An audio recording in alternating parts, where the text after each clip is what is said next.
You know when you hear a news report of someone being robbed and they try to take the gun away from the robber and you're sitting at home like, why would you do that? Why wouldn't you just give your stuff up? Well, I found out the answer to that when I was robbed in Brazil in 2013. It is the only place in 37 countries and 15 years of travel where anything like that has happened to me. And let me give you a hint why they do that. It's adrenaline.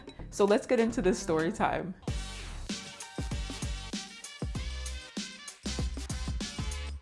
Hey friends, if you're new around here, I'm Latoya and welcome to my channel. On this channel, I talk about travel, lifestyle design, and locks. So if you're into any of those things, go ahead and hit that subscribe button. So let's get into this story. For a little bit of context, in 2012, the year before I went to Brazil, I was in Southeast Asia for a couple months, just backpacking and finishing up my master's thesis. One day I decided I was gonna go from Bangkok to Chiang Mai, and on that train, which was crazy long, it was like 14 hours, I met a group of people from Argentina and we hit it off. We basically stayed up all night drinking Sing Beer, the local Thai beer, and talking. When we got to Chiang Mai, we hung out a bit, and when I had to leave to go to Cambodia, we agreed that next year we would see each other again. I wanted to go to South America. So we kept in touch, and when it was finally time to start planning my trip, we decided, let's go to Carnival in Brazil. And I was like, yes, because that was on my bucket list. Well, when it was time to actually start paying and putting down deposits, as usually happens in these group trip situations, people started flopping and falling out of the plan. In the end, it was just one guy who I had gotten to know in Thailand. He was a cool guy. And I was like, okay, let's do it. So fast forward to the trip, we decided we were gonna go to Rio, Salvador, and Porto de Galinhas. I went down fully aware of the safety situation in Brazil, so I left all my valuables at home. I took off most of my jewelry, and the only thing I had with me that was of value was my iPhone, which I kept in my money belt, which stayed down my pants. Well, we had a total blast in Rio. The energy was just electric. The people were so fun and kind. There was music 24/7. The parade was just insane.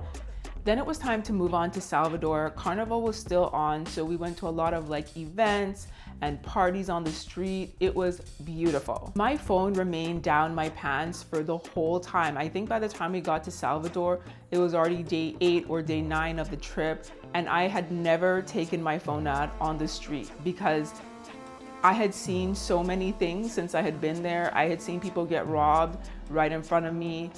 The hotels where we stayed were very specific with their safety warnings. And it just felt a little edgy in terms of safety from the beginning. Most people don't walk around with their phone in their hand in Brazil. From everything I saw, people put it down their shirt, they put it down their pants. On our last day in Salvador is when it all went wrong. We were partied out and I was ready to go and just hit the beach in Porto de Galinhas and relax. We had a really nice place booked and it was just gonna be relaxing for the next week. So we decided to go to the main square in Salvador and just kill time before our overnight bus. Well, it was quiet at first, but once we turned down a couple streets, more and more people were around, and then next thing you knew, it was crowded. And it felt like it happened so quickly. There was just people all around and floats started going by with performers on them. And I was like, wow. I was like, okay, I'm tired, but this is cool just to, be a part of this on the last day before we hit the quiet beaches. And then I saw this float coming and I recognized the singer on there. I had seen her picture plastered around and she kind of had the song of Carnival for that year. And I was like, oh my gosh, I gotta get a picture of her.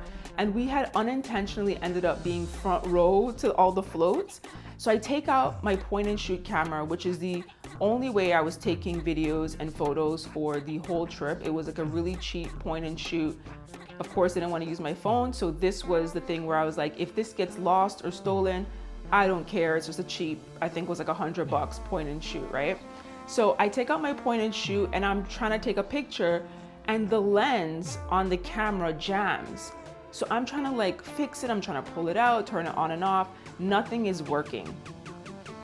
So as she's getting closer to me, I decided, okay, let me take my phone out and just take 2 photos and then put it right away. You know where this is going. I think I took that first photo, but by the time I went to take the second photo, I just felt someone grip my hand and just rip the phone right out of my hand. Guys, have you ever felt adrenaline? I definitely had felt adrenaline before, but nothing like what happened to me in that moment. And to this day, I have never felt adrenaline like that. And I've given birth. But it was like this surge that went through my body. My body felt electric after he grabbed the phone from my hand. And when I felt this feeling and I looked, he was right there in front of me. Because the floats were going by and the crowds were so thick, he couldn't go anywhere. He was stuck in front of me with my phone in his hand. And in that moment, I did the stupidest thing I've ever done in my entire life. I jumped on this tall, thick man's neck with my arm like this, basically put him in a headlock and ripped him down to the floor with me. How I managed to take down a man that weighed well over 250 pounds, adrenaline. Once we landed on the floor, I just started elbowing this guy right in the face because we landed and my elbow was kind of on his chest.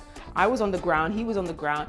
And I don't know, again, where this came from, where that thought came from. It's wild to me because I don't fight. I'm a gentle girl, I don't fight. All of a sudden, I was elbowing this man in the face repeatedly, like beast mode. While with this hand, I just remember trying to get the phone because he was still holding the phone in his hand.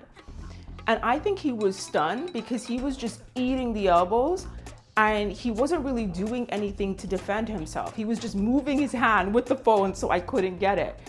But finally his partner runs over, grabs the phone, and then he turns to me and just punches me right in the eye. It's the first time I've ever been punched in the face and the only time to date. And he took off running. When I got up off the ground, I realized the whole crowd had parted and I was in the center of things.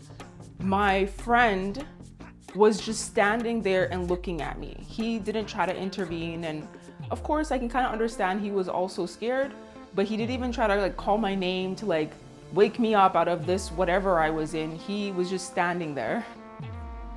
We'll leave it at that. And as I started calming down and getting my bearings, I started noticing that so many people around me were looking for their things, and people were upset, and some people were crying.